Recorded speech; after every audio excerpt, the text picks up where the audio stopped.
Last night, President Trump said he had received some outreach from Ukrainian President Zelensky. Sounds like he's ready to get back to the negotiating table. Let's take a look. Earlier today, I received an important letter from President Zelensky of Ukraine. The letter reads, Ukraine is ready to come to the negotiating table as soon as possible to bring lasting peace closer. Nobody wants peace more than the Ukrainians, he said. My team and I stand ready to work under President Trump's strong leadership to get a peace that lasts. We do really value how much America has done to help Ukraine maintain its sovereignty and independence. Regarding the agreement on minerals and security, Ukraine is ready to sign it at any time that is convenient for you. I appreciate that he sent this letter, just got it a little while ago. This as President Trump has temporarily cut off military funding to and intelligence sharing with Ukraine, but those moves could be reversed very soon. Here with the very latest, our Secretary of State, Marco Rubio, is with us. Mr. Secretary, good to have you. Thank you for being with us. You were in the room last Friday. Thank you. It was somewhat surreal. And I said on Friday, and I think I've been proven correct, that he will be back. And that letter and that post on X yesterday said everything that I think needed to be said to get this thing back on track. Your thoughts?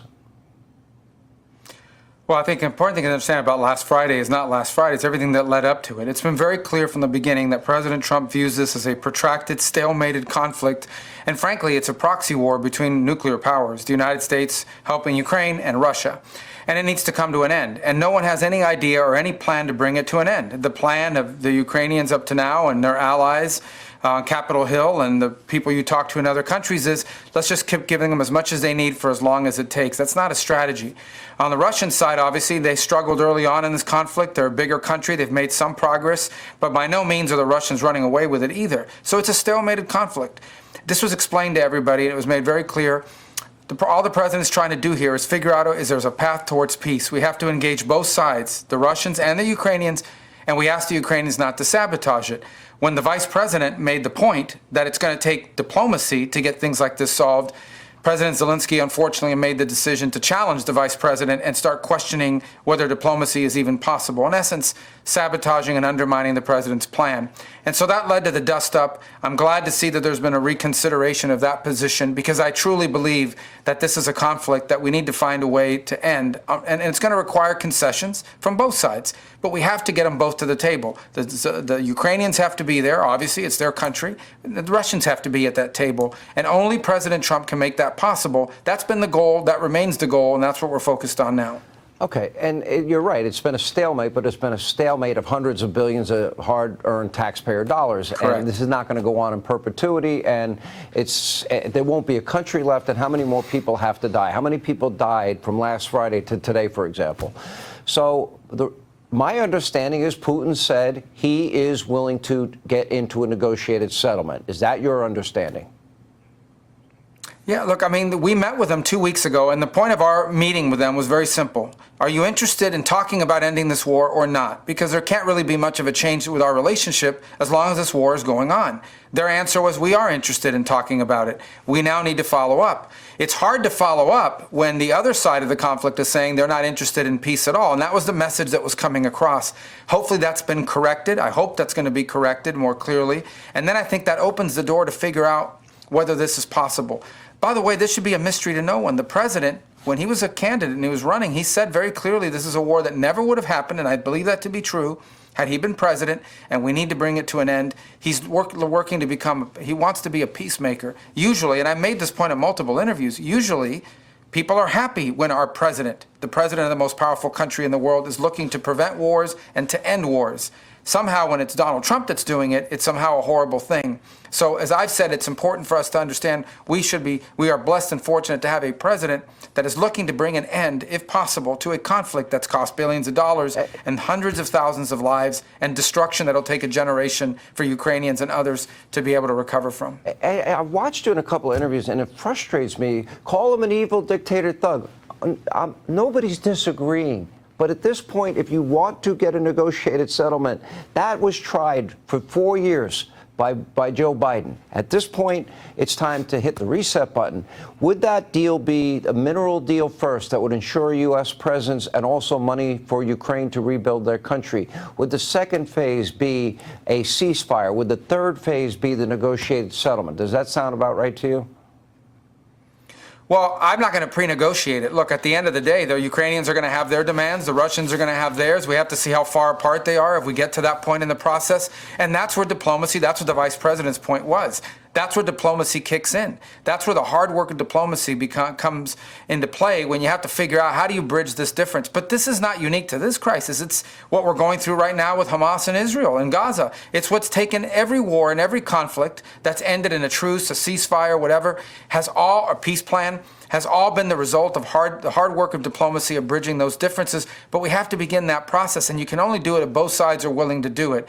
The Russians, look, they're not going to be easy to deal with either, right? But we have to figure out what they're willing to do by getting them to the table. We couldn't do that if the Ukrainians are saying that they're not interested.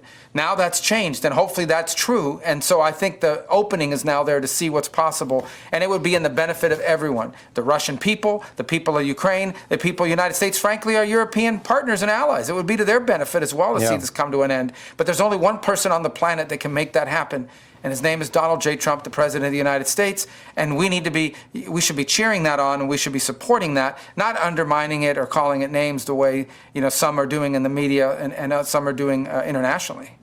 I want to put up on the screen Truth Social earlier today. President Trump, release all the hostages now, not later. Immediately return all of the dead bodies of the people you murdered, or it is over for you. Only sick and twisted people keep bodies, and you are sick and twisted. I am sending Israel everything it needs to finish the job. Not a single Hamas member will be safe if you don't do as I say. I have just met with your former hostages. By the way, I ran into them in D.C. as well. Their stories are harrowing. Whose lives you have destroyed. This is your last warning. For the leadership, now is the time to leave Gaza while you still have a chance. Also, the people of Gaza, a beautiful future awaits, but not if you hold hostages. If you do, you are dead. Make a smart decision. Release the hostages now, or there will be hell to pay later. Wow. Now, I guess that's pretty clear and unambiguous, and I think both of us know President Trump well enough. He means it. What's going to happen? Yep. Well, hopefully that they're going to do exactly what he just said. You know how long we've been waiting for a long time in this country to have the kind of leadership with that kind of clarity. People don't realize the president meets with these people. He hears their stories. He's outraged, and rightfully so. He's tired of watching these videos every weekend where hostages that are emaciated are released and bodies are turned over, and sometimes it's the wrong bodies, and this 5 here and 3 there, and these games that are being played. And he's lost his patience with it. He's been very clear about this from the beginning. He's created space and time for this to be solved, and now it's time for seeing it come to an end. It's enough of this already. These people have been in captivity now for over a year and a half.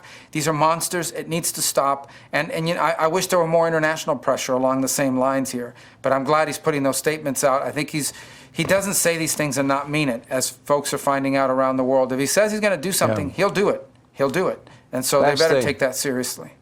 You were in the chamber last night. You saw the Democrats with the little temper tantrum. What was your reaction to it all? Well, I think it's bizarre anytime you're announcing that some young man has gotten into the U.S. Army Academy, when you announce that a young boy who's survived brain cancer has been made a Secret Service deputy. These are usually things that people, when the First Ladies announce, these are usually things that people stand up and clap for, and whether you like the person who's speaking as president or not. To see that not happen last night was kind of shocking, to be honest with you. It was really surprising and petty, and I don't think it played well, but, I'm a diplomat now, but I can tell you this. I didn't think it looked good on television, and I've heard from a lot of people who didn't think it looked good either. The president talked about ending a war yesterday, and instead the only cheers we heard from one side of the chamber was cheers for endless war and continuing to move forward. These are bizarre things. We live in bizarre times, but I'm glad we have a president with moral clarity in Donald J. Trump. Oh, we're glad you are where you are. Although I'm not going to lie, I kind of liked you as my senator in Florida. I got to be honest. I got to be straightforward. Well, you're in good hands. You're still in good hands. Yeah. I know. I agree. Anyway, Secretary of State Marco Rubio, thank you.